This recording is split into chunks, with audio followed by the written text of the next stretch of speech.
Buenas tardes, buenas noches para todos. Bienvenidos a la sesión número 18 del Diplomado en Seguridad Vial.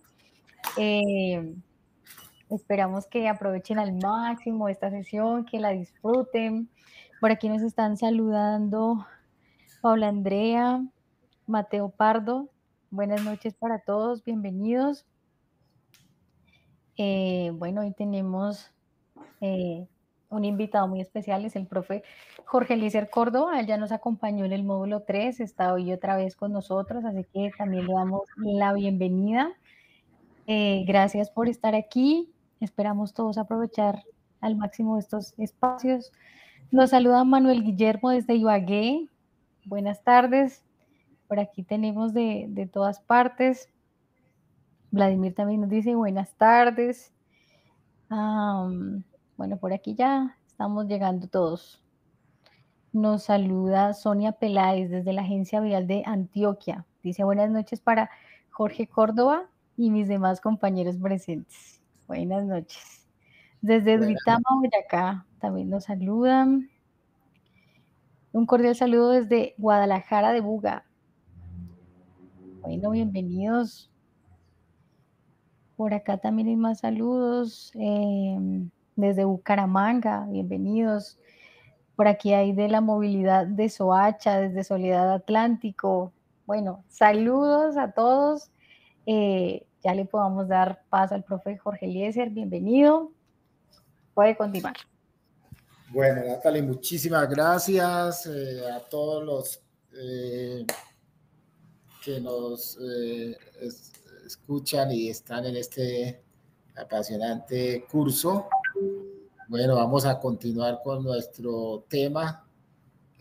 Hoy vamos a hablar de las limitaciones físicas que afectan la conducción. Y dentro de ellas vamos a hablar de algunas enfermedades, de fatigas, consumo de sustancias psicoactivas y no psicoactivas, medicamentos, hipoxia. Vamos a hablar de todos estos temas que realmente afectan,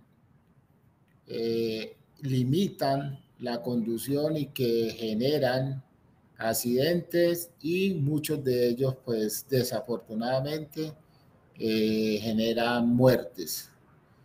Entonces vamos a hablar de estos temas porque hoy en día pues lastimosamente todos los días vemos mayor afectación en los accidentes, sobre todo por consumo de alcohol y sustancias psicoactivas.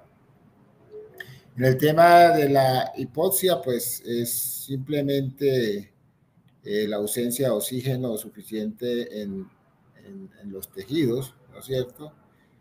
Para mantener pues una función corporal adecuada, y pues eso también ocurre muchas veces por consumo de sustancias psicoactivas o alcohol o algunos medicamentos. Bueno, entonces el consumo de alcohol el consumo de alcohol combinado con la conducción es una combinación grave, una combinación mortal. A pesar de que en el país se han endurecido las normas, se han endurecido las sanciones, el control, todavía tenemos gravísimos problemas de consumo de alcohol y conducción, y el número de muertos aumentan. Yo sé que ustedes, pues, que trabajan en el área, están al tanto de lo que está pasando. Apenas uno poner el noticiero en la mañana y lo que encontramos es un resumen de una cantidad de accidentes y de muertes en accidentes de tránsito, muchas veces productos del alcohol. No sé si ustedes vieron justamente hoy en el noticiero en Bogotá unos accidentes terribles y asociados al alcohol. Y para decirles que la situación es supremamente crítica. Aquí en Antioquia Ya van cerca de 1000 muertes en el departamento de Antioquia por accidentes de tránsito. En el país, los pronósticos que hay es que si el año pasado fueron 7000 muertos, ¿no es cierto? Casi 20 muertos diarios. Los pronósticos que hay, según el número de muertos que van, vamos a superar esa cifra este año, pero muy, muy, muy por encima. Entonces vemos que la situación es muy grave. Hay que tomar medidas urgentes para resolver el tema. Y asociado a esto, pues ustedes también están viendo en la actualidad el debate que hay con el SOAT. Pues el SOAT no va a prevenir pues esos muertos, pero la atención, sí, y ya pues los datos que dan es de que casi el 50% de los vehículos que están circulando no tienen SOAT. Y pues mucho, y también pues todos los temas que hay de fraude alrededor del SOAT. De los más de 17 millones, 17.6 millones de vehículos que hay en el país, más de 10 millones y medio más o menos son motos. Y ya sabemos que el número de muertos asociados a este modo de transporte es prácticamente el 50%. 50% de los muertos son motociclistas y más del 80% de los muertos son motociclistas, peatones y biciusuarios y ciclistas. Entonces los más vulnerables pues efectivamente son los que más mueren. En el mundo esa cifra es más o menos de la mitad, el 50% de los muertos son motociclistas, peatones y ciclistas. Eso es en el mundo. En Colombia es de más del 80%. Entonces, casi que andar en una moto es sinónimo de peligro inminente. Bueno, entonces, como les decía, pues por mucho que se ha avanzado en sanciones, en control, en endurecer, esa norma todavía no se ha generado una cultura realmente de prevención para que la gente no consuma alcohol y conduzca. Bueno, el alcohol, pues es una sustancia que es aceptada culturalmente, ¿no es cierto? Y pues el consumo es legal, ¿no es cierto? Menos pues para personas menores de edad, ¿ya? Pero aunque es aceptado culturalmente, es un tóxico, es un anestésico y es un narcótico. Eso es el alcohol. Ya sabemos que el alcohol, digamos, en grandes proporciones, pues, digamos, es un tóxico, es un veneno, ¿no es cierto? Una persona puede morir pues, por el abuso del alcohol, ¿no es cierto? Bueno, el etanol como tal es un depresor del sistema nervioso central que afecta las funciones inhibidoras del cerebro. Las funciones intelectuales, las funciones sensoriales, los reflejos y las funciones motoras. Así que mire que estamos hablando de un tema muy delicado y desde psicología lo hemos trabajado mucho, ¿no es cierto? El tema del alcohol, porque además el alcohol, jóvenes, el alcohol mata las neuronas, ¿no es cierto? En condiciones en cantidades excesivas. O sea, si una persona consume digamos, alcohol muy, digamos, moderado o baja cantidad de alcohol, de hecho, eso, digamos, de alguna manera,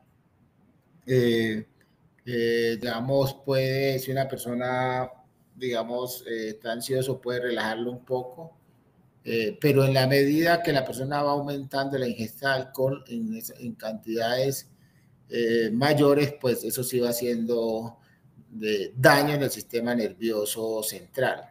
Sabemos que el sistema nervioso central, pues está toda la médula y está todo el cerebro como tal. Y no solamente por la parte física, sino también la parte, digamos, química y todas las sustancias que bañan y recorren el cerebro y la médula espinal. Así que el alcohol como tal, como un depresor del sistema nervioso central, pues sí afecta muchísimas funciones. Y cada vez que uno se emborracha, cada vez que, digamos, las personas, y sobre todo las personas que ya se emborrachan y se enlagunan, están matando millones de neuronas, ¿ya?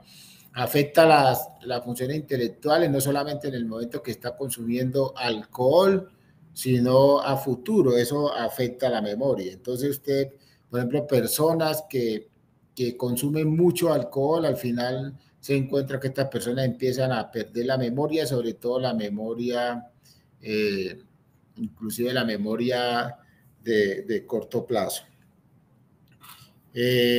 Pues los reflejos, es claro que en la medida pues, que una persona consume muchas grandes cantidades de alcohol,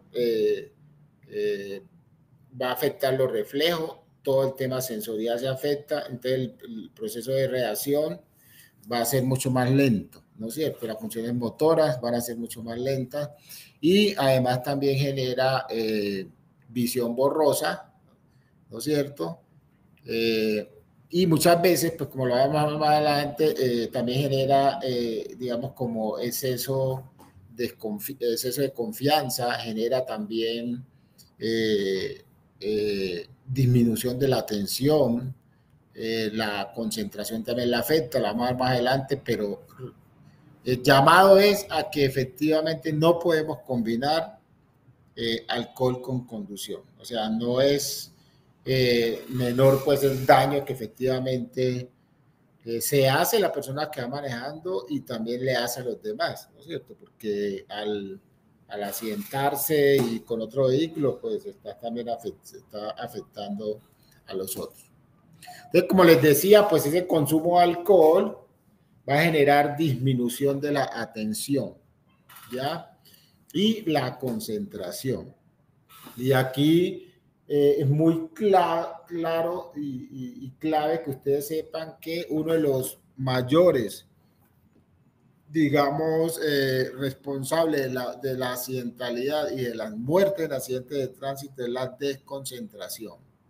Ya, como les decía, en una tesis doctoral que yo tuve la oportunidad de dirigir, pudimos demostrar o se pudo demostrar eh, eh, que el 47% de los accidentes que conllevan inclusive a muerte en accidentes de tránsito tienen que ver con falta de concentración al manejar. Entonces, muy claro pues la afectación que genera consumir alcohol, ¿ya? Entonces, como les decía, la disminución de la atención y la concentración al manejar, digamos, sumado a los reflejos tardíos, ¿no es cierto? Al tiempo de realizar pues cualquier maniobra mientras se conduce, ¿ya? Eso pues es lo que hace que el alcohol sea uno de los mayores factores de riesgo en los siniestros viales. Así que hay que seguir, digamos, capacitando, hay que seguir educando a la población, inclusive sobre todo desde edad temprana para que realmente, digamos, no se cometa digamos, esa imprudencia de conducir bajo estados de alicoramiento. Porque se han hecho, como les decía al principio, endurecido las normas, pero la gente todavía sigue conduciendo. Y aquí yo quiero que sepan esto, ¿qué es lo que pasa? ¿Verdad? En las grandes ciudades hay controles, hay cámaras y de pronto, de hecho, proporcionalmente al número de habitantes de las ciudades, la gente se controla un poco más, pero en las zonas rurales, en los municipios donde podemos decir que la gran mayoría de los municipios del país no tienen ningún tipo de control de tránsito. No hay guardas de tránsito, en muchos no hay oficinas de tránsito o secretarías de movilidad. En la gran O sea, casi podemos decir que más del 70%, mucho más del 70% de los municipios del país no tienen ninguna autoridad de tránsito. ¿Qué pasa con los municipios digamos, en el país? O sea, donde no tiene autoridad de tránsito está la Secretaría de Tránsito Departamental, y la Secretaría de Tránsito Departamental no tiene personal para eso. Entonces, un funcionario, uno o dos funcionarios que realmente no atienden a esos municipios, van de vez en cuando, hacen alguna visita, pero no pasa nada.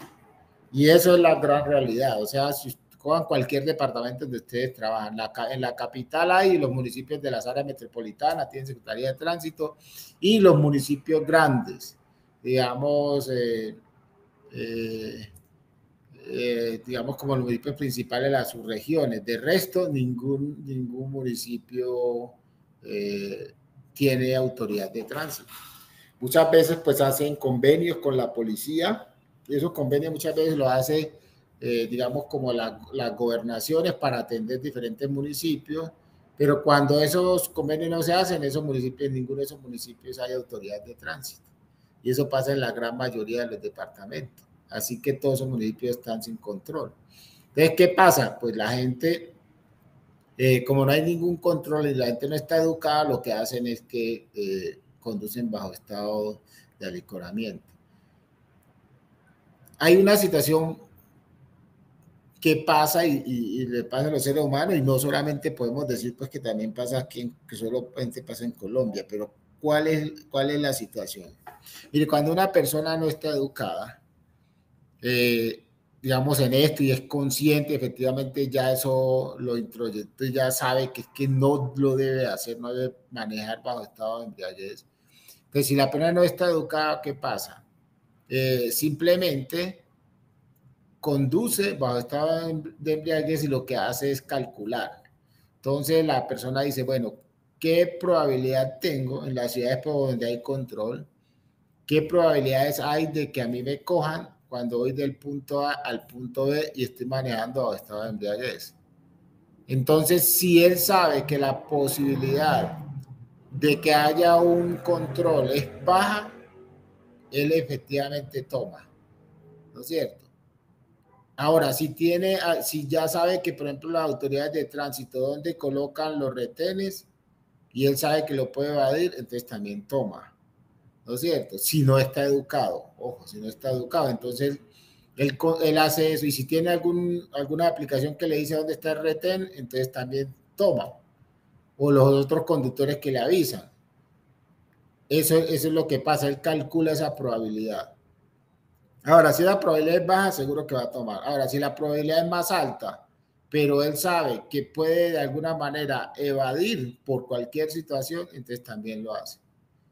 ¿No es cierto? Entonces, por eso es muy importante educar, para que las personas no tengan que hacer eso, que las personas estén conscientes de que no lo deben hacer. Ahora, todo lo que no se haga en educación hay que aplicarlo en control y en sanción.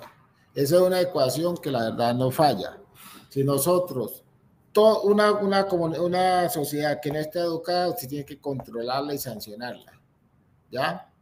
Entonces, pero el tema es que controlar cuesta mucho. O sea, poner todas unas unidades de día, de noche, para hacer todos estos procesos de control son costosos. Eso es costoso. E inclusive sancionar también cuesta.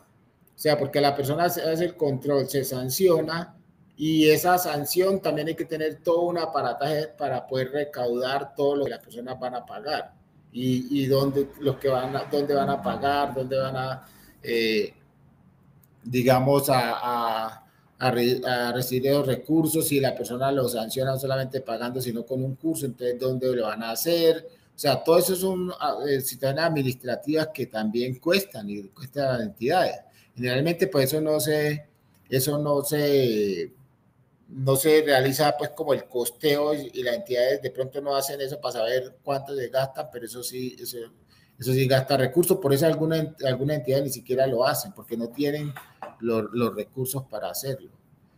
Entonces, por eso les digo que ahí es donde hay que hacer una gran apuesta de todo este país para educar. Porque a veces pensamos que solamente controlando y sancionando, o inclusive solamente sancionando, y no solamente sancionando se puede resolver el problema. Muchas veces el control y la sanción ayudan a educar, que también es bien importante eso. Si se hacen adecuadamente, esos controles y sanciones también ayudan a educar, pero sería bueno no educar solamente con el control y con la sanción, sino una verdadera educación desde la edad temprana para que la gente efectivamente entienda que no está bien consumir licor y conducir. Bueno, entonces hay que tener en cuenta que hoy en día los jóvenes, ¿no es cierto? Los jóvenes son los principales protagonistas de los siniestros viales debido a la ingesta de alcohol. Y es que de hecho ustedes saben que, y eso es en todo el mundo, las estadísticas ahí sí son muy parejas en todo el mundo, el mayor número de muertes en accidentes de tránsito está entre los 20 y los 31 años. Eso sí es una norma, eso sí es una norma que se cumple en todo el mundo. Esas son las personas que más se matan en accidentes de tránsito, ¿no es cierto? Y está también muy relacionado digamos, al consumo de licor. Pero bueno, también hay otras condiciones psicológicas que de alguna manera pues afectan este comportamiento en el sentido de que las personas a esa edad pues asumen mucho más riesgos que a mayor edad. O sea, en esa edad las personas de alguna manera son mucho más arriesgadas. Pero lo que tenemos justamente es que trabajar para que eso no suceda, porque esa es la edad productiva de la sociedad. Y una persona que muera y que deje una familia a esa edad, pues eso es un traumatismo, ¿no es cierto? O sea, no solamente es la persona que muere, sino todos los familiares, los hijos, la esposa que quedan afectados por esa desaparición. Y incluso cuando pues la persona no fallece, pero queda en condiciones de una discapacidad, digamos, muy grande, que quede en silla de ruedas, que no pueda trabajar, eso es un problema adicional inclusive para la familia.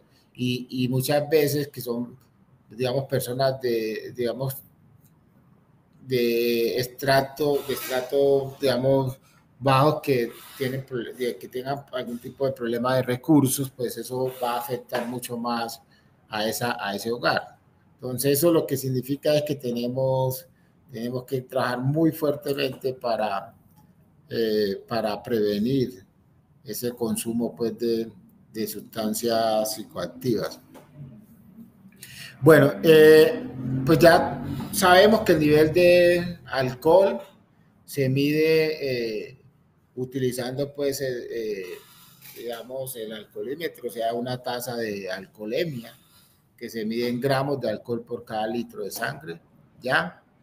Y el porcentaje de absorción de alcohol digamos, en la sangre varía según el peso, según la contextura, según el sexo, del momento en el que se consume, ¿no es cierto? Entonces también esto es muy bueno saberlo porque la gente cree que, digamos, si uno se toma, digamos, una cerveza o una copa de vino, es igual y la afectación va a ser igual para todos. No, no es igual. Por eso es muy importante saber que digamos, la absorción del alcohol en la sangre tiene variaciones. Tiene variaciones. Entonces, no, digamos, varias personas toman la misma cantidad de alcohol, una cerveza, y la cantidad que se absorbe es diferente, ¿no es cierto? Entonces a uno les puede marcar y a otro, digamos, un porcentaje, a otro les puede marcar muchísimo menos, porque depende, como les comentaba, depende del peso de la persona, de la contextura, depende del sexo, depende también del momento que que consuma el alcohol, ¿no es cierto? Entonces hay un tiempo en el cual el alcohol que se consume, digamos, es absorbido por la sangre y hay un tiempo donde ese mismo alcohol pues, también va desapareciendo. Entonces también hay que tener en cuenta que muchas veces una persona, digamos, se embriaga pues demasiado y simplemente se acostó una hora y se levanta y dice, ya, no, ya está de día, ya estoy bien. Es muy probable que todavía el alcohol lo tenga como dicen vulgarmente, la tenga viva, ¿no es cierto? Lo tenga vivo. Entonces, miremos cuáles son los efectos del alcohol, digamos, digamos en la conducción y qué efectos se perciben los individuos, ¿ya? ¿Cuál es el nivel de riesgo? ¿Cuáles son el nivel de dificultades para actuar en el tránsito según la alcoholemia? Entonces vamos a mirar, ¿no es cierto? Digamos, si una persona pues tiene 0 grados, ya, pues no tiene ninguna dificultad, pues tiene un dominio pleno de sus facultades para circular responsablemente en el tránsito, que es lo ideal, ¿no es cierto? Es lo ideal. A veces pues uno dice, y es probable que una persona tome una cerveza y efectivamente no tenga ningún problema para conducir. Eso es cierto, pero lo ideal realmente es no consumir nada de licor para manejar. En algunos países pues tienen diferentes, digamos, grados de permisividad. Por ejemplo, hay países que, bueno, aceptan por decir algo, no sé, un punto 2 o que, digamos, traducido puede ser tomarse una cerveza o una copa de vino, ¿no es cierto? Pero cada país pues tiene su reglamentación. Esto es, digamos, en general lo que, digamos, esos niveles para actuar en el tránsito, esos efectos pues, que se perciben en el individuo, ¿ya? Pero ya, digamos, ese grado de alcoholemia lo define cada país, hasta cuánto es permitido. Entonces, cuando estamos hablando de punto 3, es un nivel de dificultad para actuar en el tránsito moderado. Ya sabemos que estamos hablando de gramos de alcohol por cada litro de sangre. Entonces, si hablamos de 0.3 gramos de alcohol por cada litro de sangre, entonces el nivel de dificultad para actuar en el tránsito es moderado. Los efectos que se perciben son que disminuye la capacidad de atender situaciones de peligro. Las respuestas a esas situaciones de peligro se comienzan a lentificar y además se hace, digamos, más confuso. El nivel de riesgo es medio. Entonces ya sabemos que con un 0.3 de alcohol ya el nivel de riesgo es medio. Bueno, hay unas tablas que ustedes pueden conseguir y que dicen, por ejemplo, si usted toma una cerveza, qué grado, digamos, en general, pues da 1 o 2 cervezas o un trago de vino, un trago de whisky, según, digamos, la concentración de alcohol que tenga la bebida, les dice, digamos, y teniendo en cuenta el seso, el peso, les va a dar, digamos, qué grado de alcoholemia, ¿no es cierto? Entonces, si tenemos uno de 0.5, es moderado a severo, y ahí la situación ya se vuelve crítica, porque los efectos que se perciben son efectos muy, digamos graves, ¿no es cierto? Porque se reduce la visión con dificultades para enfocar. Imagínense si solamente nosotros, si conducimos sin ningún tipo de alcohol, aumentamos la velocidad y nosotros vamos a tener problemas en la visión porque nos genera digamos, el cono de visión se cierra y el foco de atención se aleja, solamente si estamos conduciendo a altas velocidades. ¿Qué tal que nosotros vamos con un grado de alcohol moderado o severo y estemos andando a alta velocidad? Ahí sí es que efectivamente pues no vamos a ver nada, ¿no es cierto? No vamos a enfocar, porque solamente la velocidad sin alcohol pues nos genera una condición muy crítica para conducir. Y si le metemos alcohol en un grado, digamos, de 0.5, un nivel de dificultad moderado a severo, pues la situación ahí sí es muy crítica. ¿Ya? Además, en ese estado, pues se genera desatención a las señales de tránsito, porque no pueden ser percibidas adecuadamente. Si tenemos ya en alcoholemia 1.8, ya el nivel de dificultad para actuar en el tránsito es severo. Y ahí vamos ya a tener problemas con la motricidad, ¿no es cierto? O sea, ya la motricidad se va a ver afectada, se van a retardar los movimientos. Ustedes pues le pueden dar una orden al cerebro, pero llega tarde a los receptores y a los músculos y a, digamos, a ejecutar la acción. Aparece una sensación de euforia y de confianza. Esto sí quería mencionárselos porque ese es un tema muy delicado que genera el alcohol. Entonces, por ejemplo, puede ser que una persona se tome una sola cerveza, pero puede que esa sola cerveza, sobre todo si por un trago de licor cualquiera, le genere esa sensación de euforia y de confianza.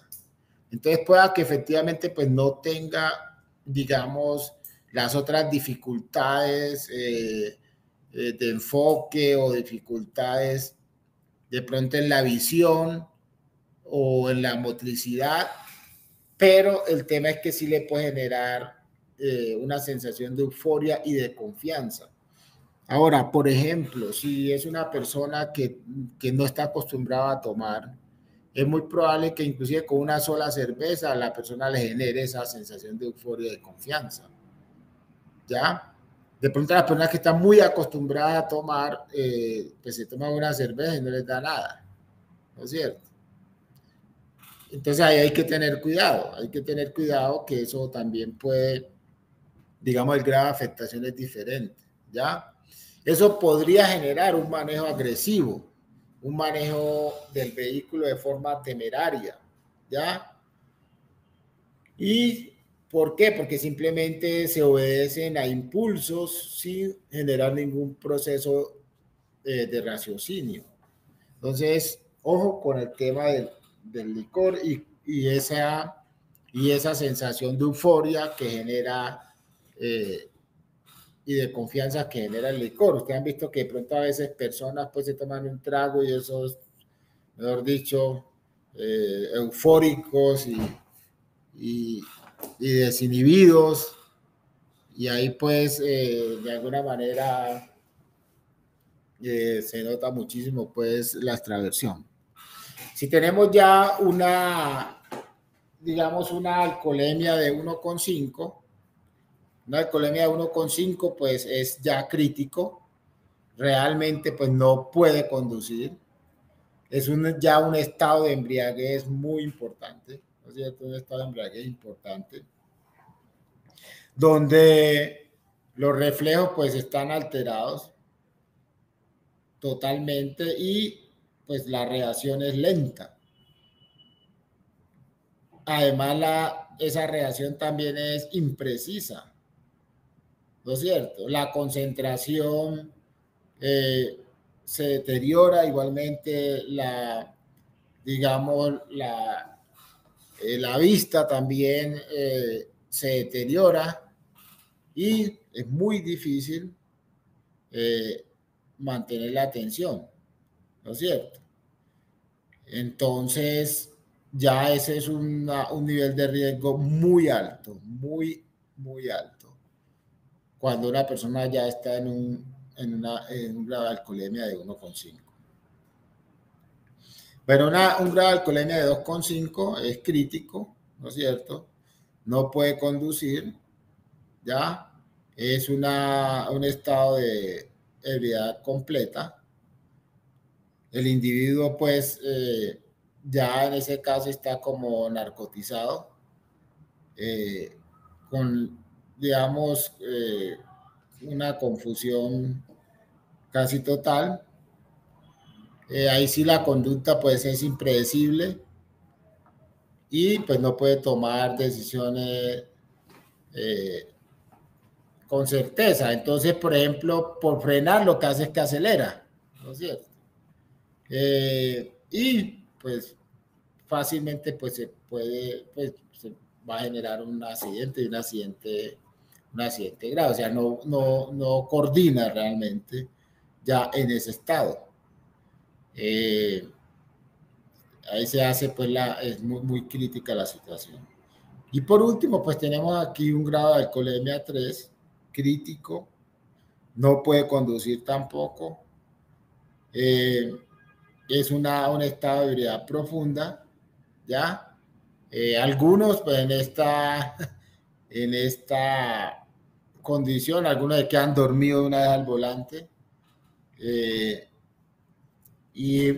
pues algunos se montan al carro, hacen ese estado y se quedan dormidos y no, ni siquiera arrancan, ¿ya?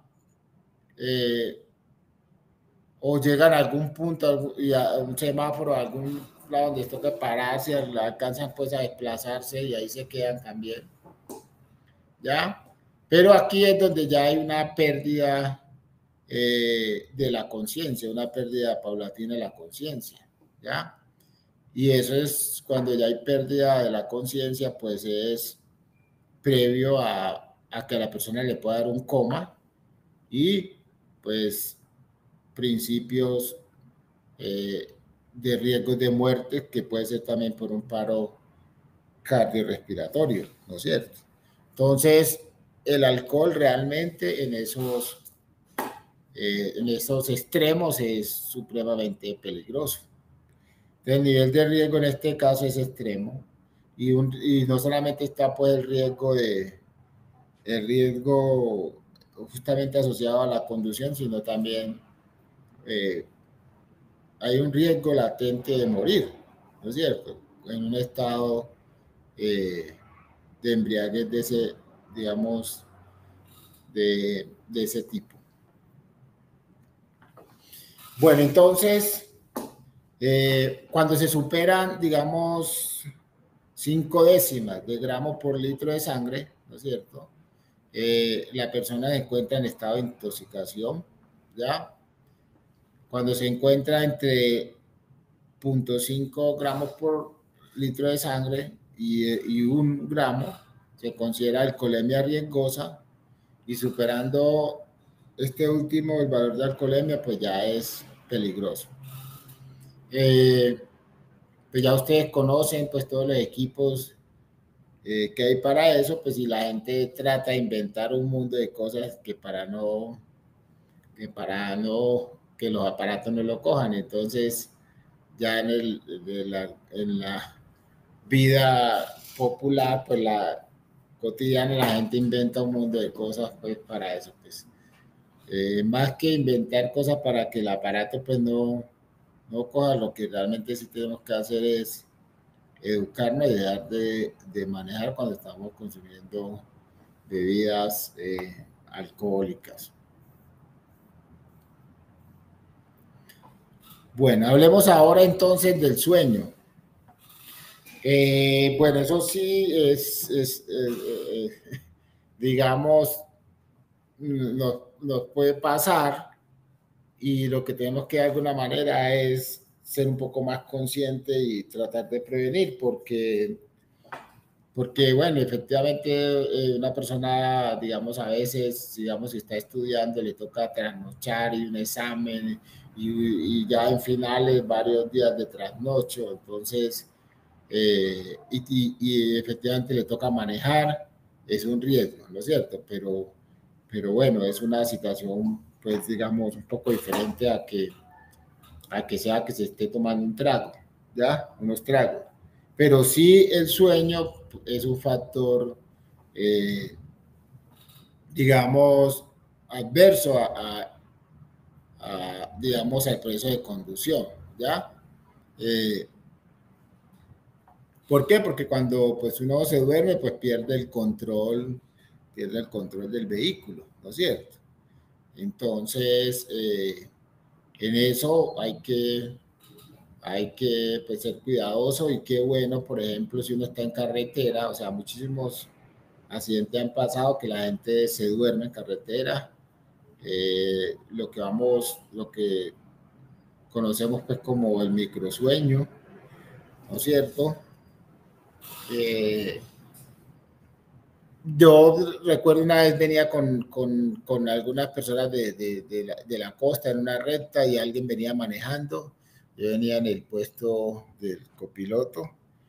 Y bueno, cuando en una recta esa veo que el carro se va saliendo del carril y ya estaba en la berma, iba a una buena velocidad y yo miro al conductor, la persona que venía conduciendo y estaba dormida, estaba totalmente dormida y ahí me tocó simplemente coger el volante y corregir el rumbo del vehículo digamos, gritar para que cada persona se despertara.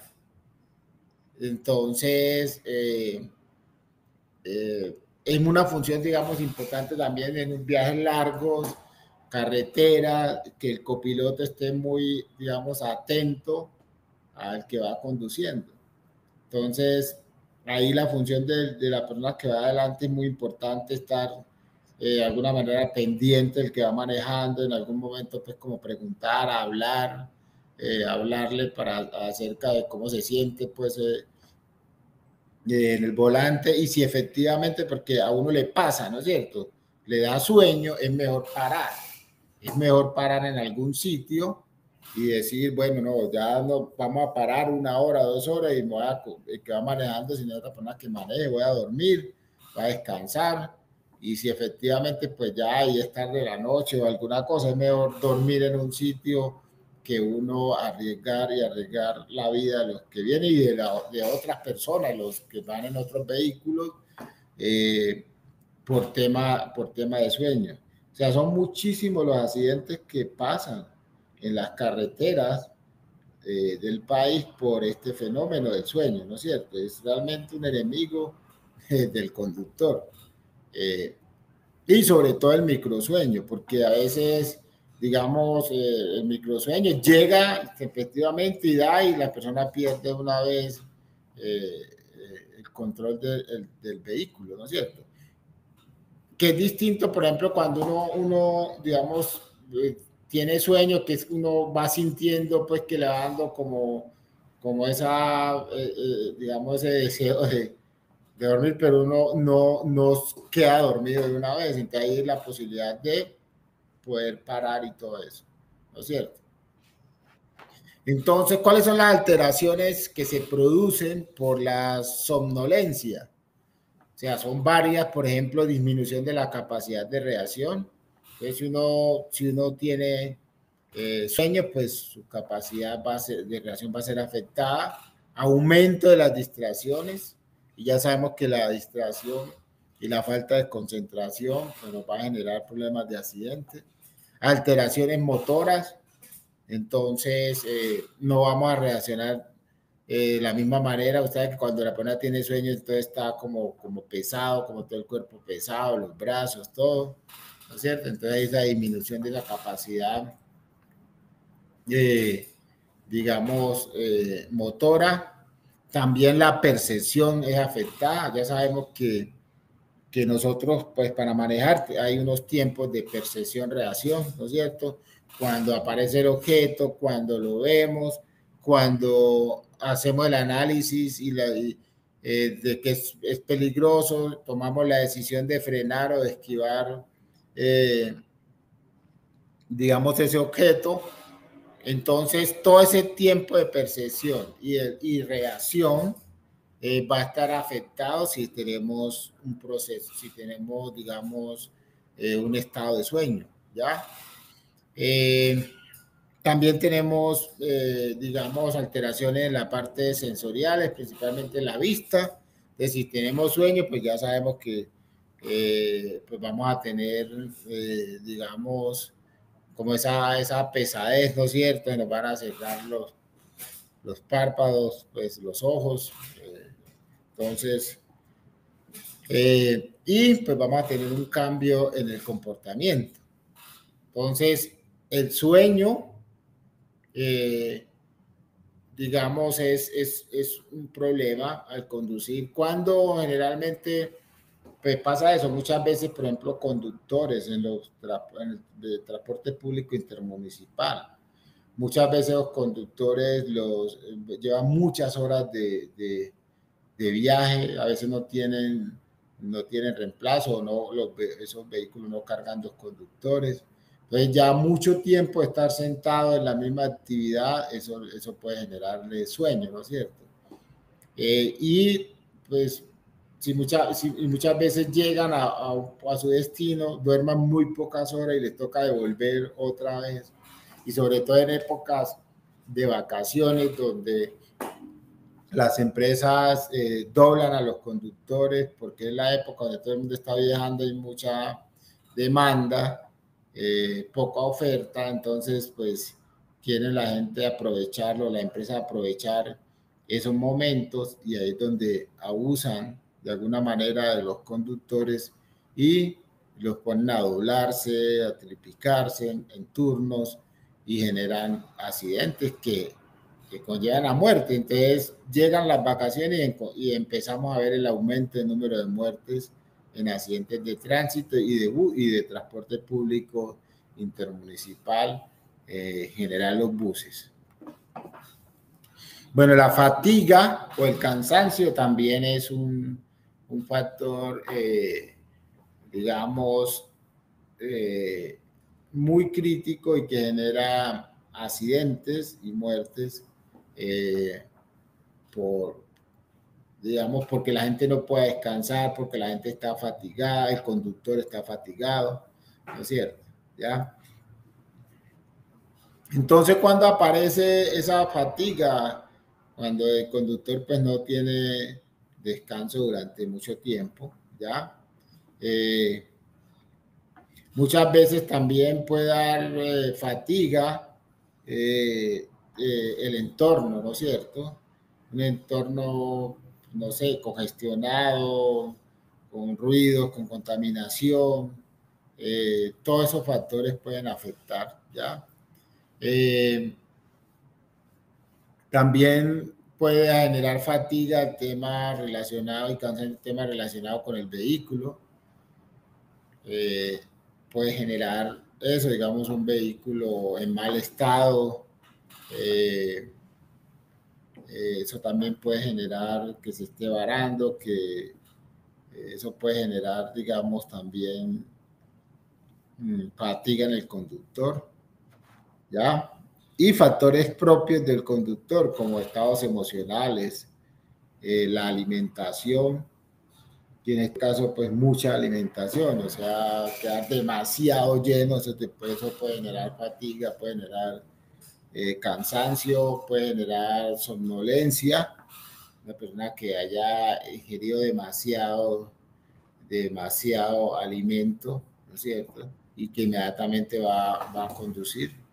Y los estados emocionales, eso sí que generan problemas, ¿no es cierto? Si peleó, discutió eh, con alguna persona, pues, de sus afectos, eso puede generar unos estados emocionales complicados que pueden generar estos problemas en el conductor. Bueno, ¿cuáles son los síntomas entonces que encontramos, digamos, cuando una persona, digamos, está con fatiga o está cansado? Síntomas, por ejemplo, parpadeo constante, pesadez, zumbidos, sobresaltos, cambio frecuente de postura, entonces uno se mueve para un lado, se mueve para el otro, digamos, se vuelve a sentar, mejor dicho, no se halla pues uno, ¿no es cierto? Pues le rasca a uno la cabeza, pues, ¿qué más? Varía la velocidad del vehículo justificadamente, a veces va más rápido, más despacio, pues la persona se mueve hacia adelante, hacia atrás, todo eso es síntoma de fatiga, de cansancio, ¿ya? Desvía la trayectoria, entonces se sale de la línea, se sale del carril, ¿no es cierto? O sea, todos esos son síntomas que uno mismo debería entender e interpretar y decir, no, estoy cansado, estoy fatigado, más bien voy a parar, ¿no es cierto? Uno más o menos se da cuenta, digamos, cuando está fatigado, está cansado, le está dando sueño. Uno, si no es el microsueño, pues queda de un momento a otro, uno sí puede más o menos detectar con estos síntomas que tiene fatiga, que está cansado o que efectivamente le está dando sueño. Entonces, interpretar, digamos, estas señales es bueno para uno decir, no, definitivamente tengo que parar. O sea, en algún momento me voy a dormir, ¿no es cierto? Situación distinta, por ejemplo, el microsueño. Si usted, por ejemplo, la persona trasnochó mucho o bebió, digamos, demasiado, es probable que se levante, se sienta como bien, pero si lleva mucho tiempo trasnochando, o sea, no solamente un día de trasnoche, sino que lleva mucho tiempo trasnochando, digamos, varios días o muchos días, está cansado, es muy probable que eso sí le aparezca el microsueño de una vez, ¿no es cierto? Usted empieza a manejar y cuando va es de una vez quedó el microsueño, no le dio ni siquiera estos síntomas que son, digamos, los síntomas que pueden ayudar a prevenir. Entonces el microsueño no llegó de una vez y la persona pues se puede haber, digamos, se le puede generar ese, digamos, ese microsueño y efectivamente accidentarse. Bueno, entonces cuando una persona tiene fatiga, pues tiene dificultad en la visión, disminuye la capacidad de reacción y pues lógicamente su toma de decisión pues no es la más adecuada. Hablemos del estrés.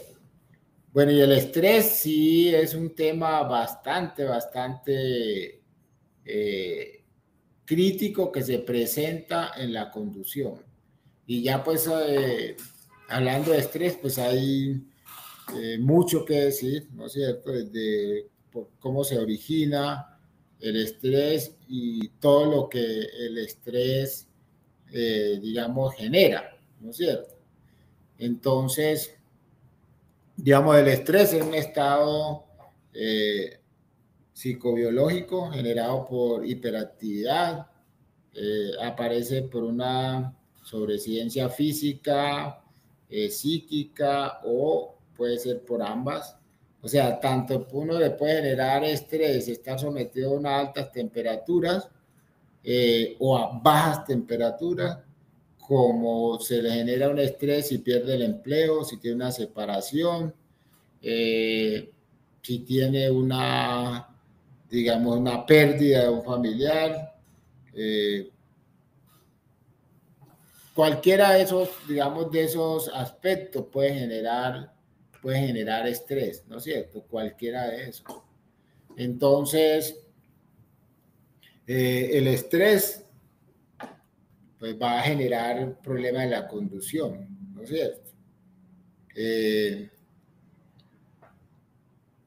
el proceso de estrés podemos destacar varias etapas, ¿no es cierto? Una, digamos que puede ser la alarma, la resistencia y el agotamiento. Mire que el estrés también o sea, en el tema del tráfico digamos, problemático en el sentido que, por ejemplo, la persona puede coger el estrés, digamos, fuera digamos, de estar en el tránsito como tal, pero, digamos, el mismo tránsito puede generar estrés en las personas, ¿no es cierto? El mismo, digamos, tránsito como tal puede generar esos procesos de estrés. De hecho, por ejemplo, en la pandemia, en algunas investigaciones que pude hacer y el mismo manejo de la pandemia generó estrés en las personas, ¿no es cierto? Por ejemplo, el tema digamos, del encerramiento, el tema de las cuarentenas, eso generó estrés en las personas, generó problemas de salud mental. El mismo, digamos, el hecho que la gente se quedó sin empleo, todo eso generó estrés en las personas. Y el estrés, pues, afecta el sistema inmune. Entonces, había un problema que con la misma, en la pandemia, el mismo manejo del estrés, el mismo manejo de la pandemia generó estrés y el estrés disminuye la defensa de las personas, o sea que estaban más expuestos las personas con estrés a que le diera, digamos, y que la afectación fuera más grave, además que le diera, digamos, la COVID-19 a las personas que tenían estrés o que tenían ansiedad, porque el estrés disminuye la defensa de las personas. Digamos, y el tránsito como tal, o sea, la congestión, la contaminación, la accidentalidad, todo eso genera, digamos, estrés en las personas, ¿ya? Y ese estrés que el mismo, digamos, o las mismas externalidades negativas del tránsito o el mal, digamos, manejo del tránsito le genera a las personas, ese estrés, pues cuando una persona ya tiene estrés, pues también va a ver afectado su proceso de conducción, ¿no es cierto? ¿Ya? Va a haber afectado el proceso de conducción. Entonces, la situación es, digamos, bastante crítica en este sentido. Entonces, digamos, si uno no maneja adecuadamente el estrés, pues eso al final y al cabo lo que le puede generar es ansiedad, ¿no es cierto? Y ansiedad, pues es una situación de displacer que le genera, digamos, que se genera en el individuo y que efectivamente va a generar problemas, digamos, fisiológicos. Por ejemplo, puede generar cefalea, puede generar tensión muscular, puede generar como un vacío en el estómago, puede generar sudoración, y puede generar además visión borrosa, puede generar,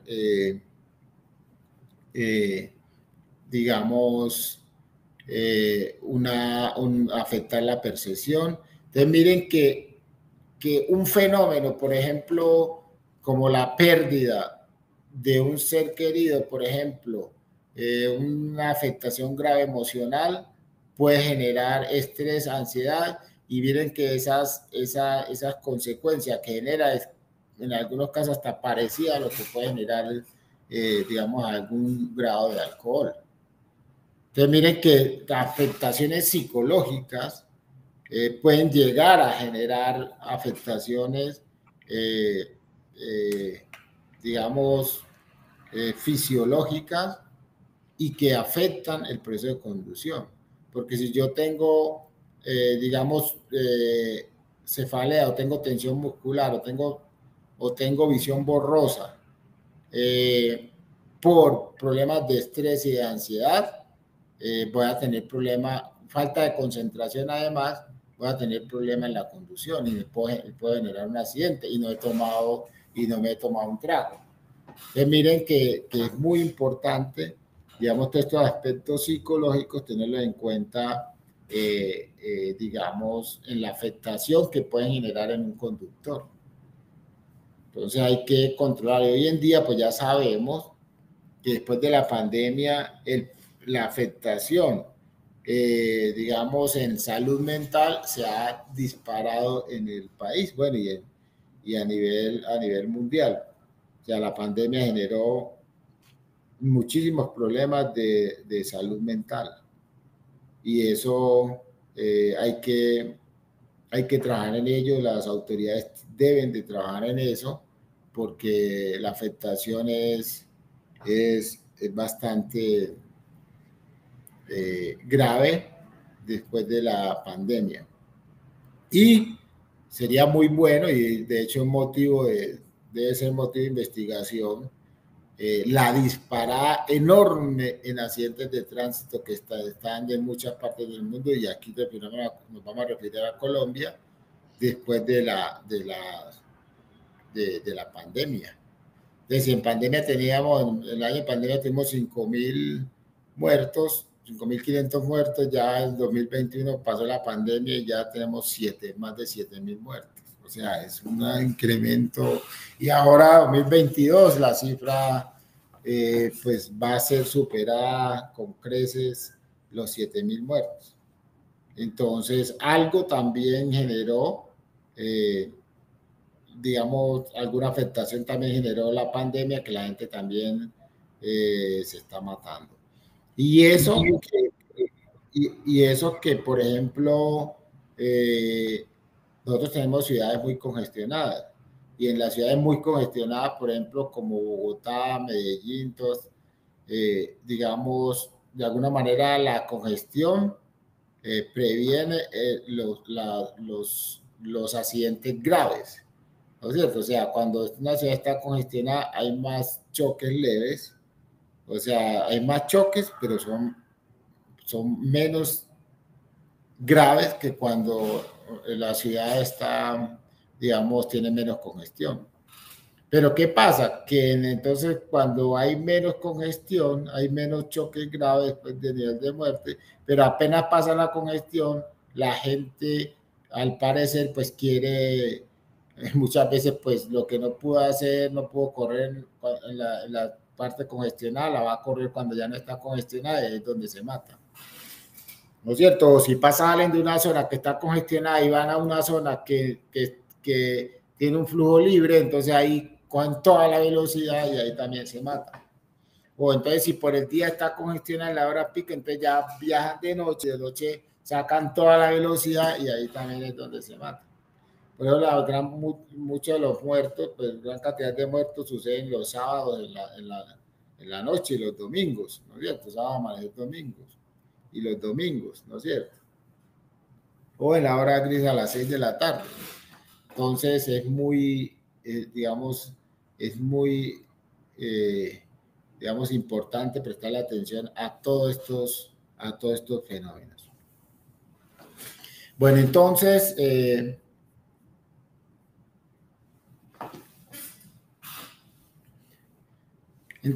digamos, con todo esto que hemos hablado, pues con la conducción, digamos, se hace muy, muy crítica, muy peligrosa, ¿no es cierto? El tema comportamental es muy importante tenerlo en cuenta en todo este tema también de prevención de accidentes y muertes en accidentes de tránsito, en incidentes de tránsito, ¿ya? Bueno, hay que tener en cuenta también factores pues, y aspectos como la tolerancia, digamos, en las vías. O sea, hay mucha intolerancia, digamos, en las vías hoy en día, y por cualquier defecto, digamos, o cualquier error que tenga un conductor, pues los otros, la reacción de los otros conductores de manera violenta, ¿no es cierto? ¿Ya? Eso hay que educar, hay que controlar, hay que ayudar, porque la verdad es que hay mucha agresividad, hay mucha competitividad también en las vías, ¿no es cierto?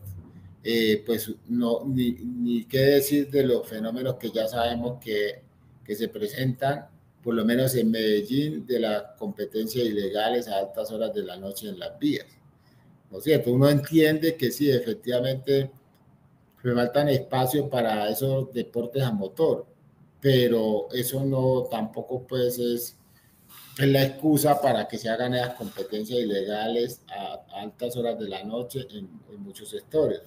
Por ejemplo, en Medellín, aquí por el puente de la 4 Sur, en Las Palmas, en varios sectores, pues hay competencias ilegales. En Bogotá, pues también uno ve, digamos, que hay varias zonas donde hacen esas competencias ilegales. Entonces, digamos, es para tener atención, un especial cuidado con esto. Bueno, las drogas y los medicamentos. Aquí la situación es mucho más compleja, inclusive para detectar y controlar el tema de las drogas.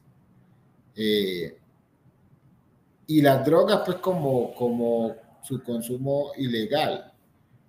El tema de los medicamentos es muy crítico porque, pues, lógicamente no es ilegal, pero muchas veces, digamos, las personas no tenemos conciencia digamos, de que hay medicamentos que cuando se consumen no se puede manejar, ¿ya? De hecho, los medicamentos pues traen esas contraindicaciones, ¿no es cierto? De cuando no consumir, digamos, cuando se toma algún medicamento está contraindicado manejar, porque muchos medicamentos o algunos medicamentos generan somnolencia, ¿ya? Entonces, los efectos de la droga en los conductores es muy similar a los efectos del alcohol, ¿no es cierto? Entonces, el tema es difícil, es detectar cuando una persona ha consumido droga, ¿no es cierto? Pero los efectos son también trágicos, ¿no es cierto? ¿Ya? Además, pues producen euforia, ¿no es cierto? Pues exceso de confianza, incrementan también el tiempo de reacción y también el tiempo de percepción.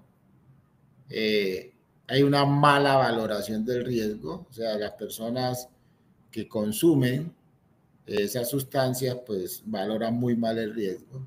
Entonces uno si ve puede encontrar mucha asociación entre la edad, 20, 30 años, consumo de droga, consumo de alcohol, ¿no es cierto? Accidentes y muertes en accidentes de tránsito. Si uno toma y relaciona todas variables, con seguridad que encuentra una correlación ahí muy importante con eso. ¿Ya? Y, pues, lógicamente, el tema tiene que ver con valoración de riesgo. O sea, el joven, inclusive sin tomar o sin consumir droga, pues es más arriesgado. Entonces, que es más arriesgado, pero además cuando consume droga, pues tiene mala valoración de riesgo. Entonces tenemos doble riesgo con estas personas, ¿no es cierto? Doble riesgo, mala valoración de riesgo y arriesgado. Entonces, es una situación muy crítica. Bueno, un segundito que voy a conectarle la batería aquí que se me Tranquilo, profe Jorge. no la tenía conectada y ya me salió el mensaje. Ya me salió el mensaje, entonces, segundito la conecto aquí antes que se nos vaya a generar aquí un problema. Estamos todos atentos, juiciositos, poniendo atención. Ya la conecté. Ah, ¿qué pasó? ¿Qué pasó? Dejamos de ver las diapositivas. Sí, eso vi que se van a ver las diapositivas, pero ¿ahí ya? Sí, ya, perfecto, sí, señor. Sí, es que conecté ahí Bueno, pero ya estamos bien. Bueno, entonces, como les decía, pues esa es una correlación que podemos hacer ahí. Consumo de droga, alcohol, edad 20, 30 años, mala valoración de riesgo y además arriesgados, ¿ya? Y peor aún, pues aumento de sensación de seguridad. Entonces, el que está con alcohol o con droga, pues se cree más y se siente más seguro. Bueno, algunos medicamentos, pues como ya hablábamos, pues pueden generar somnolencia, ¿no es cierto? Algunos medicamentos pueden generar somnolencia, falta de concentración, pueden reducir la atención, por eso muchos medicamentos lo recomiendan es que uno los debe tomar en la noche, ¿no es cierto? Puede generar trastornos visuales, alteraciones motoras, variación del pensamiento y el razonamiento, ¿ya? Entonces es muy importante pues, que haya una adecuada consulta médica para saber pues, los efectos que pueden ocasionar en la capacidad para una persona conducir. Bueno, voy a llegar hasta ahí para escuchar sus preguntas, comentarios y para que hablemos acerca de esto, que es un tema muy importante y un tema, digamos, de alguna manera, discusión, ¿no es cierto? Porque este es uno de los factores más críticos en el tema de la generación de accidentes y de muerte en accidentes de tránsito. Entonces, Natalie, los escucho. ¿Usted alguna pregunta, algún comentario? Aquí Eh, estamos pues, dispuestos y a la orden. No sé si tú puedes leer también si tienen alguna pregunta en el chat o algún comentario.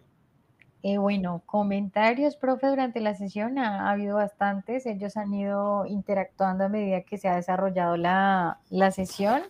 Entonces, digamos que han ido como comentando o aportando eh, a Que la... ayúdanos con esos aportes inicialmente Listo, perfecto. para Entonces, socializarlos con todos, Natalie, por favor. bueno, vamos por acá. A ver, dice, a ver, es que son como, como conversaciones así entre ellos. Voy a buscar aquí, a ver. Pero después, coméntalas, por favor, para Sí, que... señor.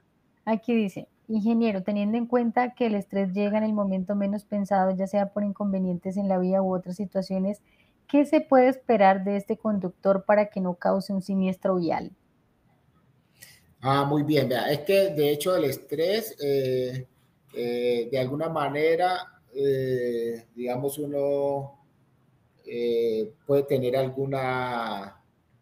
digamos, algunos elementos para uno saber si tiene algún problema de estrés, ¿no es cierto? Ahí lo veíamos. O sea, no solamente pues llega así uno, por ejemplo, si la persona tuvo una pérdida, ¿ya? Estamos hablando, digamos, de la parte psicológica, si tuvo una pérdida, si tuvo, por ejemplo, una separación, si, por ejemplo, el estudiante perdió el semestre, una persona que perdió el trabajo, ¿qué más? O sea, esos factores casi con seguridad que van a generar estrés si tienen un problema económico en el berraco. O sea, esos factores casi que van a generar estrés, ¿no es cierto? Entonces, desde ahí uno sí puede tener cuidado. O, por ejemplo, la persona que va a llegar tarde a la oficina, ¿no es cierto? Y que sabe que llega tarde a tener un tremendo problema. Entonces, en esos casos hay que prevenir, o sea, más bien no manejar, buscar otro modo de transporte o es mejor que maneje otra persona y no manejar, ¿no es cierto? Entonces, esos aspectos y ya, por ejemplo, el estrés pues, que sea causado por otros fenómenos, pues también se pueden prevenir, ¿ya? Pero en esos casos, uno eh, si le está sucediendo alguna de esas cosas, es mejor inclusive no manejar. Ok, muchísimas gracias, ingeniero. Por aquí hay otra pregunta, dice, cuando uno se hace tomar la prueba de alcoholemia, ¿puede ser visual con el médico legista? Algo así. No sé. Visual, Sí. Bueno, pues la norma lo que sí es una prueba, digamos, eso es química, ¿no? Pues una prueba con aparatos que permita, pues, que es la prueba de sangre que hace, ¿no? Permite efectivamente saber si la persona estaba en estado de, qué grado de alcoholemia tiene. Pues uno físicamente sí ve si una persona puede estar borracha, ¿no es cierto? Sí, Eh, claro.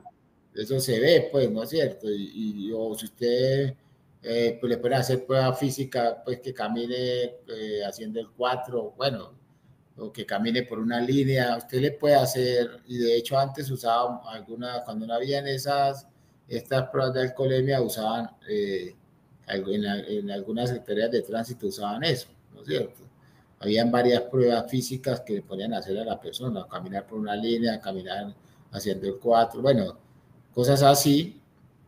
Pero hoy en día, pues como están los aparatos, pues lo que se pide es eso y pues ya la prueba de sangre que es efectivamente, digamos, la más confiable. Lo que pasa es que ya sabemos que hay gente pues que se rehúsa a eso, a hacerse o se vuela.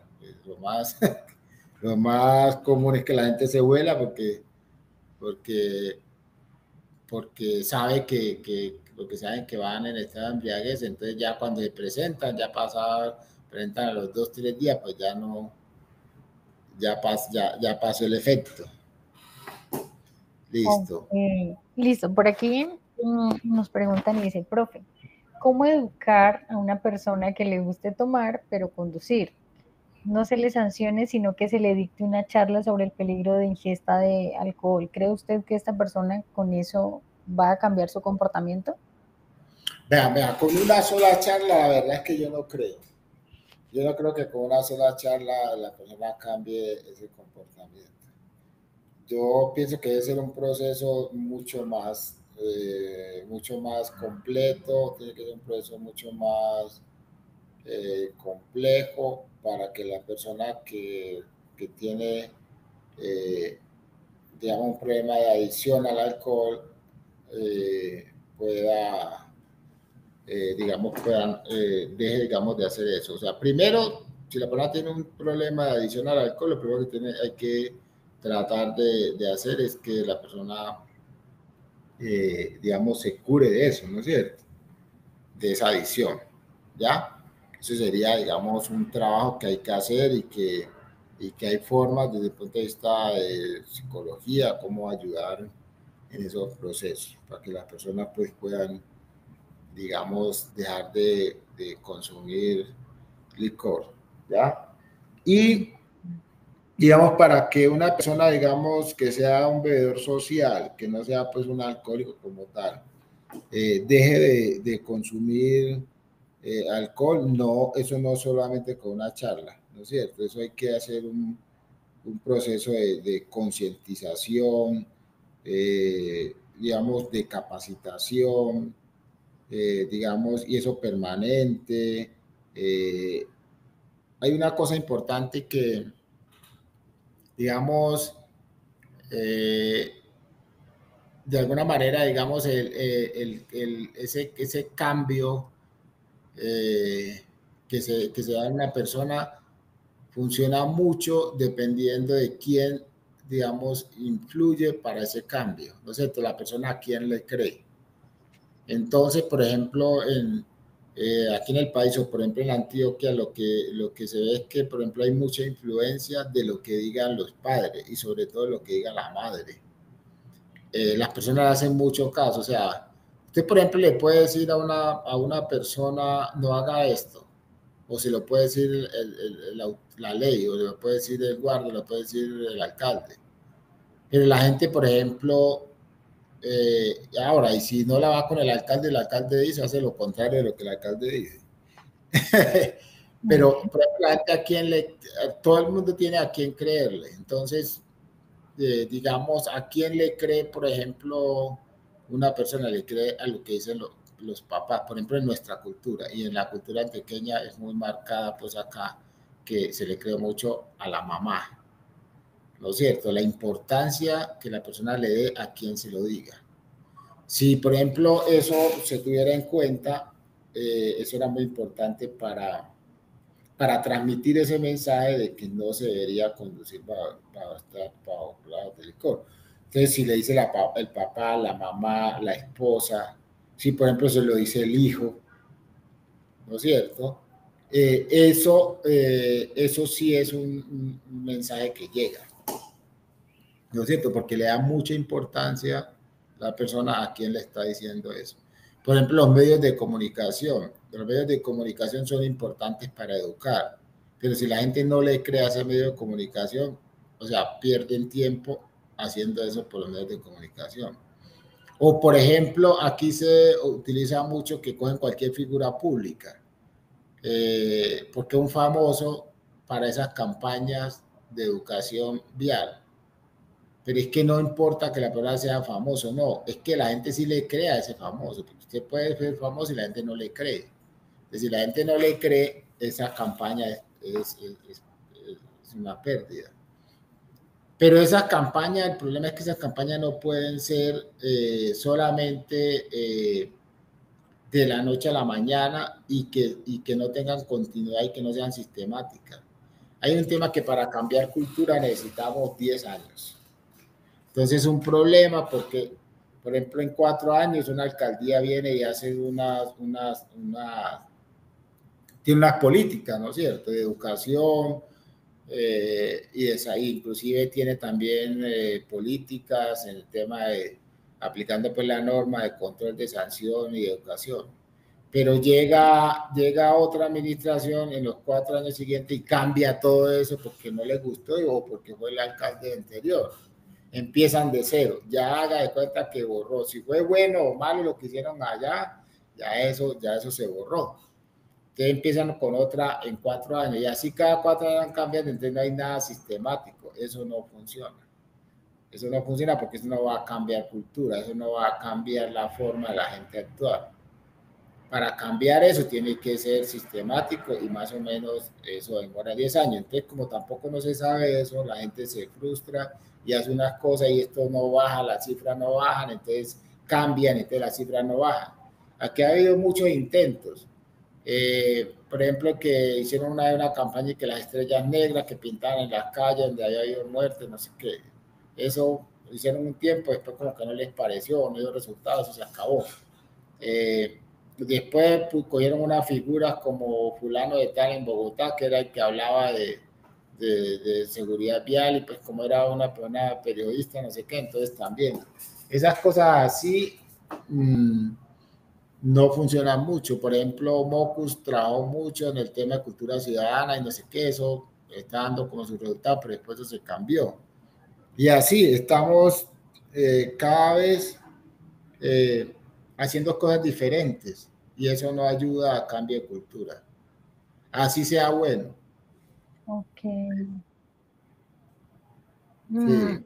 Ingeniero, por aquí, bueno, en el chat nos están diciendo que nos aclare si para la alcoholemia se mide en gramos por litro de sangre o miligramo por litro de sangre.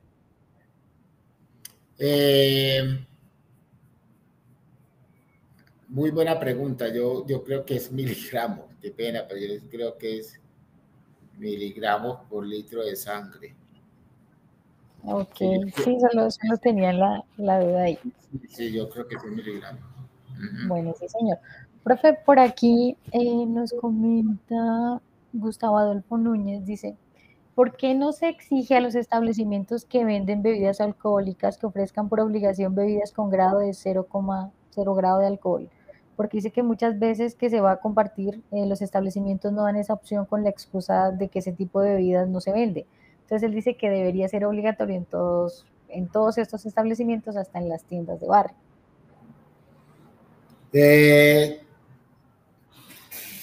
Bueno, a ver,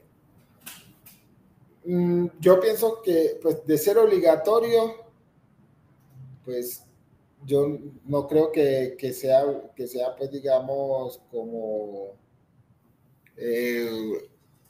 a ver, ¿cómo lo digo? O sea, que sea obligatorio que vendan eso, no, porque es que si usted quiere una bebida sin alcohol puede tomar una gaseosa, pues puede tomar una agua, puede tomar una soda, ¿no es cierto?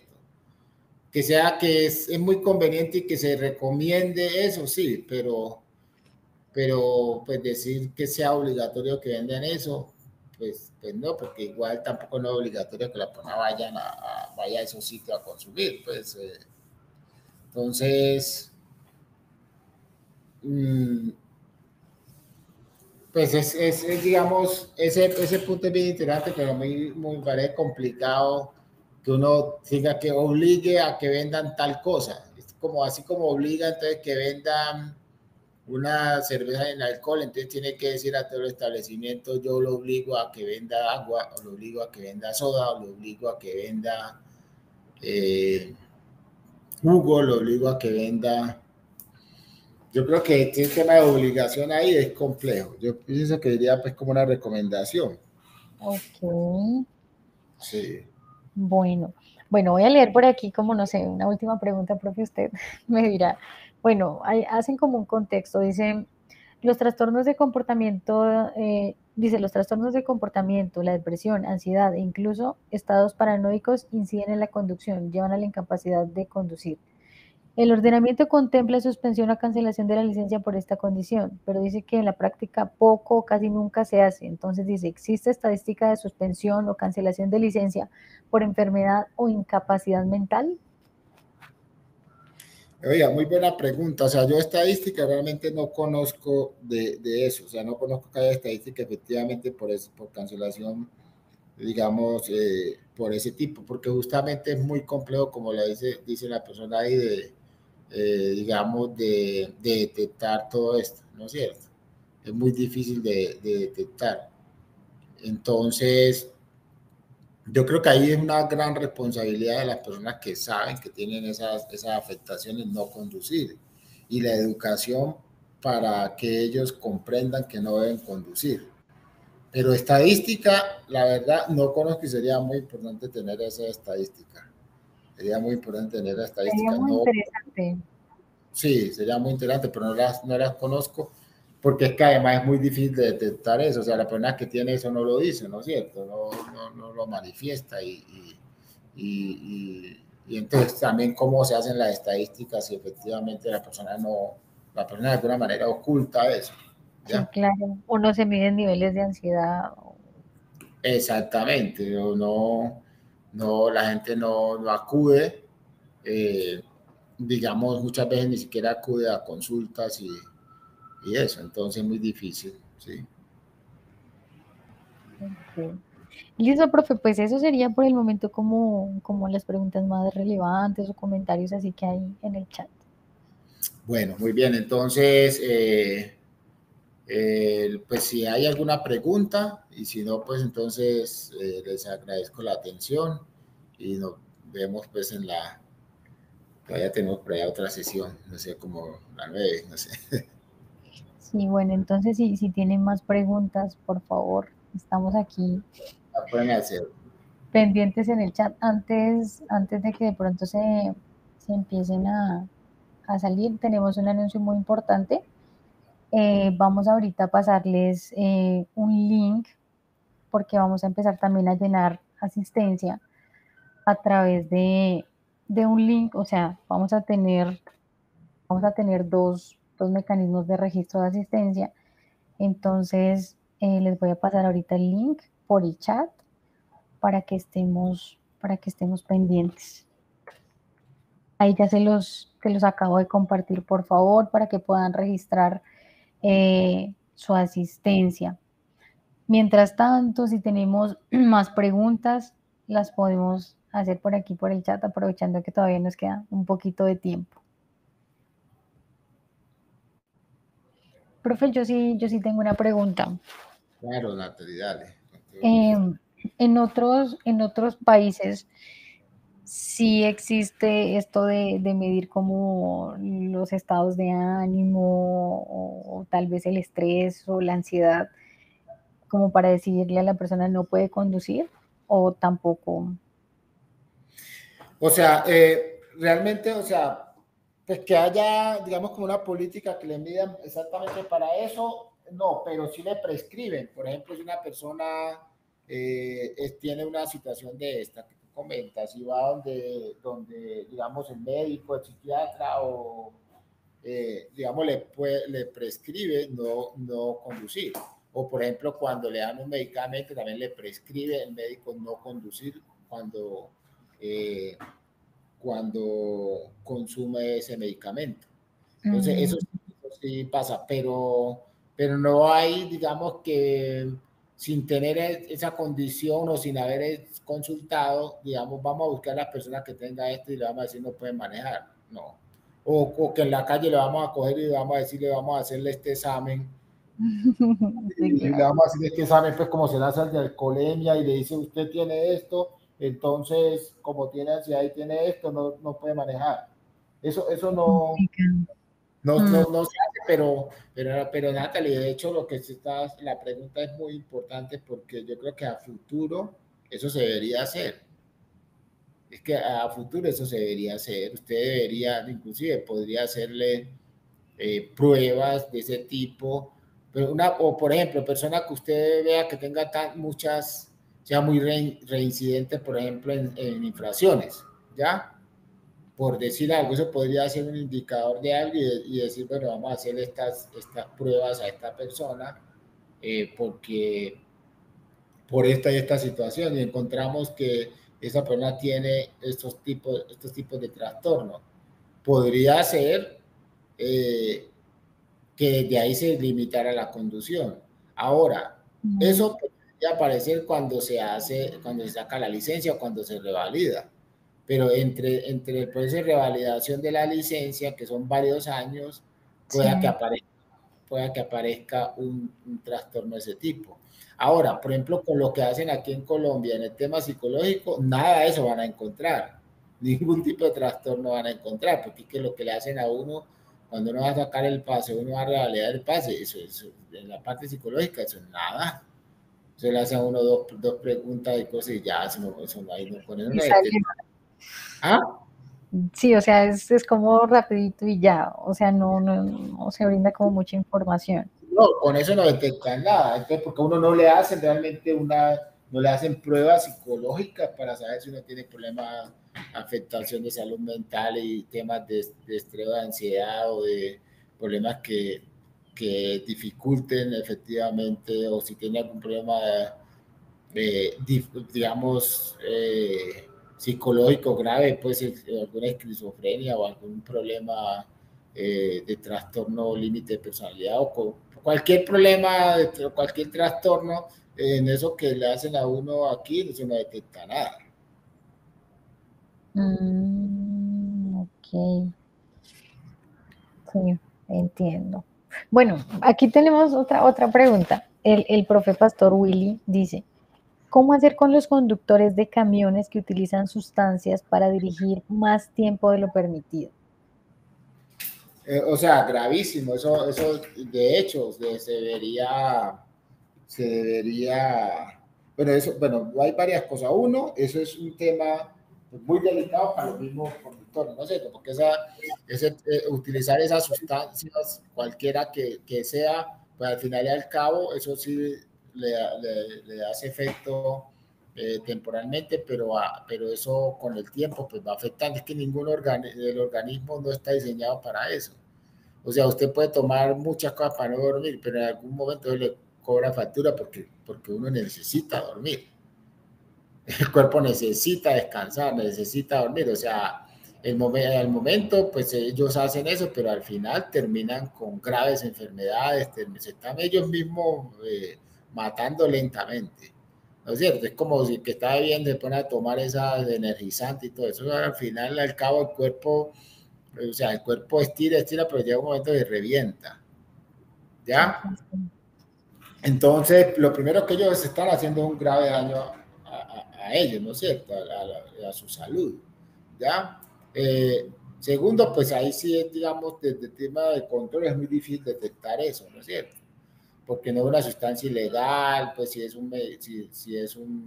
una sustancia ilegal que se tomen ahí pues para no dormirse o para no sé qué, o sea, eso no es una sustancia ilegal, entonces muy complicado pues ejercer algún tipo de sanción y además controlar también eso, porque quién puede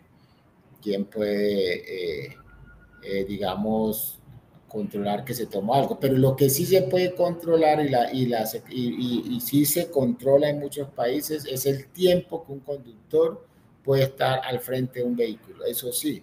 Y de hecho, por ejemplo, en Estados Unidos, un conductor tiene, por decir algo, si su cantidad de horas de trabajo son 6 horas o son 8 horas, o sea, donde le dieron las 6 horas, ahí dejó el vehículo. No puede pasar más. ¿No es cierto? Y si es el transporte urbano, a donde puede ser en cualquier estación, ahí está el otro conductor, porque él hasta ahí llegó con el vehículo, ahí se monta el otro conductor y sigue.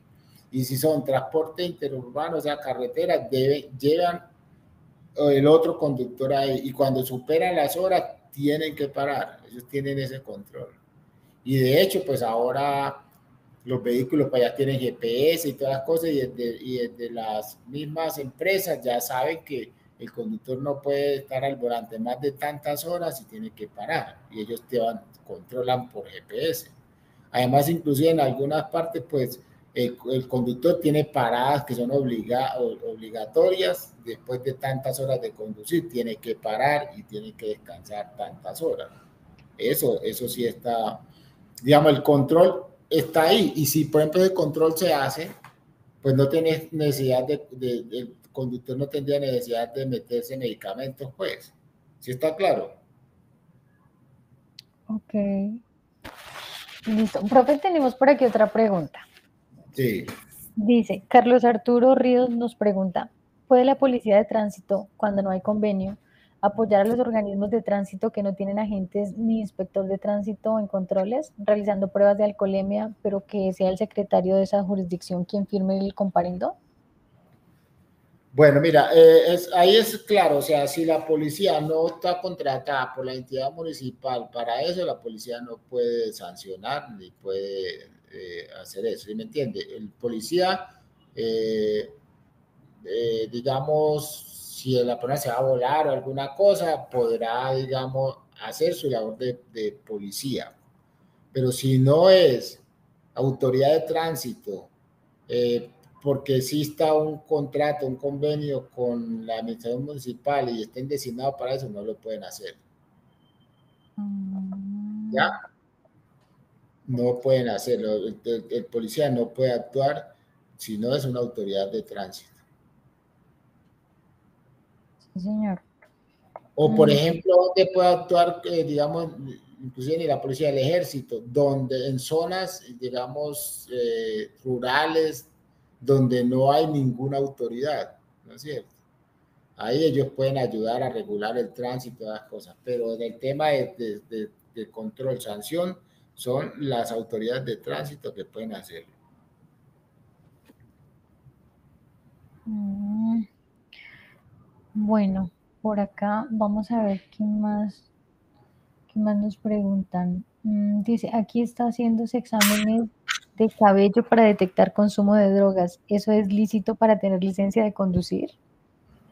Ay, ¿cómo es la pregunta? Qué pena que dice no. Bueno, Están haciendo. el profe Pastor Willy es de Brasil y él nos pregunta, aquí están haciéndose exámenes de cabello para detectar consumo de drogas. ¿Eso es lícito para tener licencia de conducir? Uy, no, eso que en la que yo sepa no es una prueba lícita, que yo sepa no. La verdad que lo consulto, pero no, eh, en la norma que yo sepa no está eso como una prueba lícita. Ok, a ver qué más tenemos por acá. Mm, Dice, José Nidio comenta, dice, los organismos de tránsito en cabeza de los cuerpos operativos tratamos de combatir lo mejor posible el caso de la embriaguez, pero se tienen las falencias en muchos municipios. Las oficinas de planeación no cumplen con su papel de exigirles los planes de consumo de bebidas embriagantes a estos locales de rumba y les otorgan uso del suelo. Bueno, no sé muy bien cómo se relaciona. No, de pronto es en el tema de que en muchos municipios pues no hay ningún control, por ejemplo, en horarios, que la gente consume licor pues digamos, hasta altas horas de la noche, entonces también pues dificulta ese tema, ¿no es cierto? Saben que, por ejemplo, pues en el caso de Moco puso que le da zanahoria y eso, entonces pues había un poquito más de control. Y la otra cosa también es que, pues, en algunos municipios no hay ninguna zona determinada donde puedan haber expendio de licor, entonces no hay esa, digamos, es muy difícil hacer un control, porque en cualquier sitio, pues, están las zonas de expendio de licor y de rumba. Yo pienso que la pregunta, pues el comentario va más allá, que planeación en muchos municipios pues no hay planeación o no opera y no hay, es más difícil hacer cualquier control. Ok. Em, a ver qué dicen por acá. Dice, para el registro de la... Bueno, esto es relacionado con la asistencia. Por acá dice, Rafael Cano comenta, dice, el control a la implementación del plan estratégico para el consumo responsable de alcohol es responsabilidad de las secretarías de salud de acuerdo a la ley. Se debe articular con Secretaría de Gobierno y de Tránsito. Sí, muy bien, es así, eso se debe articular con todas las entidades y por ejemplo el consumo responsable de alcohol de Secretaría de Salud. Qué bueno que se pueda trabajar conjuntamente eso orientado al tema de no conducir bajo estado de embriaguez y con Secretaría de Gobierno, con las universidades, los colegios, eh, con todos. Ok. No sé si haya más preguntas aquí en el chat, estamos pendientes. No sé si alguien más quiera preguntar algo más de la sesión. Aquí, no sé si es una pregunta o una afirmación. Dice, ¿es aconsejable vincular a los integrantes del Comité Local de Seguridad Vial? No, eso es como una afirmación y es así. Se deben vincular, se deben vincular todos los miembros del Comité de Seguridad Vial a todas estas labores. Pues de hecho, eso es una de sus, de alguna manera, funciones, ¿no es cierto? Sí, por aquí, La ok, por aquí Farley de Jesús hace como un comentario importante. Dice, si sabemos que el 70% de los municipios no tiene autoridad de tránsito, ¿cómo podemos garantizar cumplir el 50% de rebaja en los accidentes mortales? esa es muy buena pregunta, es muy difícil hacer eso. Se Muy complica. difícil. No es muy difícil reducirlo porque es que no hay ningún tipo de control, de educación, de sanción, nada. Las zonas rurales están desprotegidas. Entonces es muy difícil porque la gente no tiene ningún control en la zona y es la gran parte del país que está así. Por eso si uno digamos, hace un análisis eh, comparativamente con la población que tienen las ciudades, digamos, si uno compara eso con las zonas rurales, el porcentaje de muertos por cada 1.000 habitantes es mayor en las zonas rurales.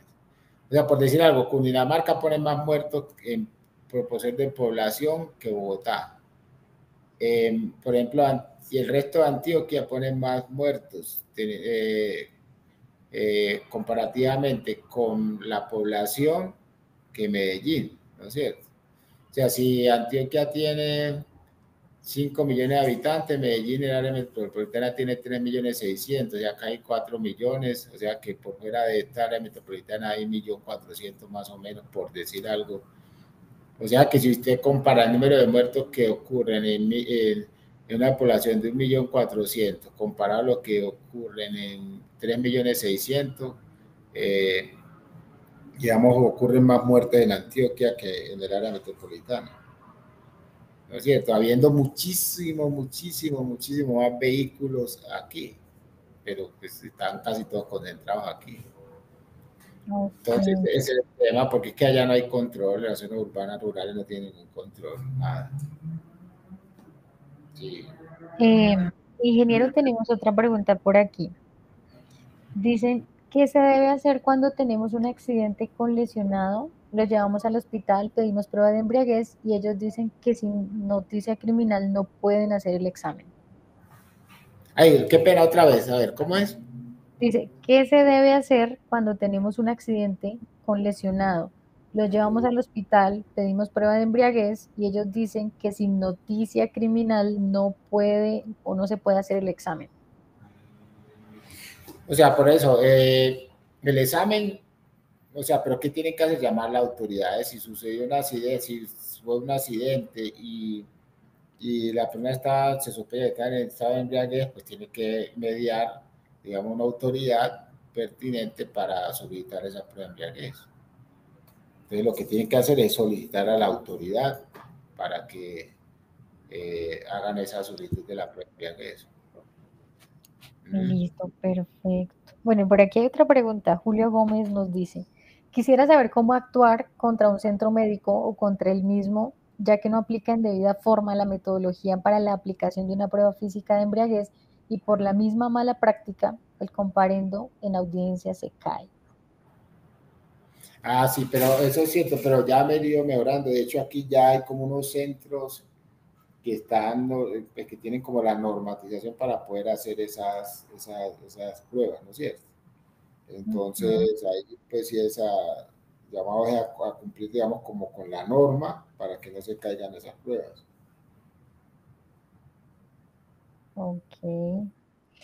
Por acá, a ver qué nos dice. Dice, no, William Alexander comenta, dice, el control en los municipios sin organismos de tránsito es muy complicado implementarlo, ya que carecen de organismos de apoyo.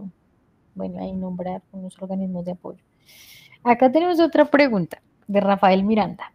Dice, ¿es posible obligar a los médicos que prestan servicio de urgencias en los centros asistenciales que le coloquen un grado de alcoholemia al examen clínico de embriaguez? Que le coloquen un grado, ¿qué? Ujú. Dice, ¿es posible obligar a los médicos que prestan servicios de urgencias en los centros asistenciales que le coloquen un grado de alcoholemia al examen clínico de embriaguez? Obligarlos que les pongan, no, es que cómo les va a obligar. No, es que por eso hay una norma, hay unos procedimientos para poder hacer el examen y para que dé el grado de embriaguez. No podemos obligar al médico para que le ponga eso, pues no. O sea, hay unos equipos, hay unos procedimientos que hay que cumplir, por eso es que se caen las pruebas, ¿no es cierto? Ok. Sí, vamos a ver qué más tenemos por acá. No hay es más comentarios. Bueno, hay una pregunta que, bueno, la voy a leer, no sé si de pronto no la comprendo muy bien. John Jairo García Muñoz pregunta, ¿los medicamentos psiquiátricos no tienen control de expendio y todos afectan el sistema psicológico? Entonces él pregunta qué se puede hacer al respecto. No, pero esa pregunta es muy buena y aquí sí falta mucho control de expendio de medicamentos psiquiátricos. En Ok. muchos, en muchos países eso sí es un control estricto y no te venden un medicamento psiquiátrico si no tienen una orden, o sea, una prescripción médica. Aquí eso sí tienen que controlarlo porque aquí no hay control. La gente, todos esos medicamentos los consigue pues a la vuelta de la esquina. Entonces ahí sí la pregunta es muy válida y sí falta mayor, digamos, control, pero también eh, rigor para que no se vendan esos medicamentos a cualquiera. Ok. Bueno, yo creo que ¿Listo? sí. Bueno, Eh, sí, sí. ingeniero Jorge Eliezer, muchísimas gracias por su tiempo, por este espacio tan enriquecedor. Yo sé que todos estamos aquí aprendiendo, en el chat de todos han tenido una interacción muy activa, muy buena. También nos han agradecido por la sesión, eh, que ha sido muy interesante, que ha sido excelente. Entonces, ingeniero, muchísimas gracias por su tiempo. Yo sé que nos vamos a ver por allá, creo que es en el módulo 9 también, entonces va a ser muy interesante. Listo. Muchas gracias, Natalia. Muchas gracias a todos y feliz noche. Está muy bien. Feliz noche para todos, descansen, feliz fin de semana. Listo.